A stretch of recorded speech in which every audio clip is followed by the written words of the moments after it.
ঝালকাঠির নলছিটি উপজেলার সন্তান ও আলোচিত রাজনৈতিক আন্দোলনকর্মী শহীদ শরীফ ওসমান বিন হাদির জীবনী যুক্ত হয়েছে মুক্ত বিশ্বকোষ উইকিপিডিয়ায়।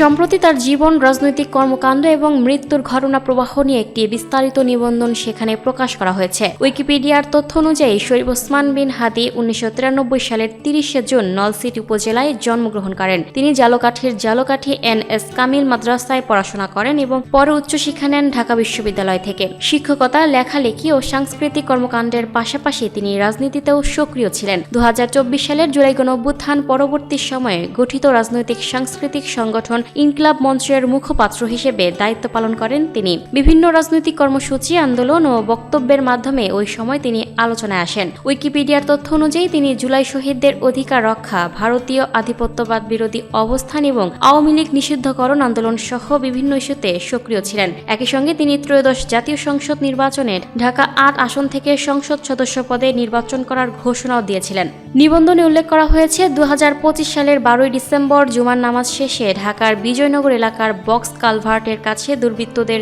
গুলিতে গুরুতর আহত হন ওসমান হাদি। পরে উন্নত চিকিৎসার জন্য তাকে সিঙ্গাপুরে নেওয়া হয়। সেখানে 18 ডিসেম্বর রাতে সিঙ্গাপুর জেনারেল হাসপাতালে চিকিৎসাধীন অবস্থায় তার মৃত্যু হয়। তার বয়স হয়েছিল 32 বছর। ব্যক্তিগত জীবনে তিনি রাবেয়া ইসলাম শম্পাকে বিয়ে করেছিলেন। তাদের এক পুত্র সন্তান রয়েছে। মৃত্যুর পর ঢাকায় কাজী নজরুল ইসলামের সমাধিসৌধ প্রাঙ্গণে তাকে দাফন করা হয়। Lucky Akter, people voice television, Dhaka.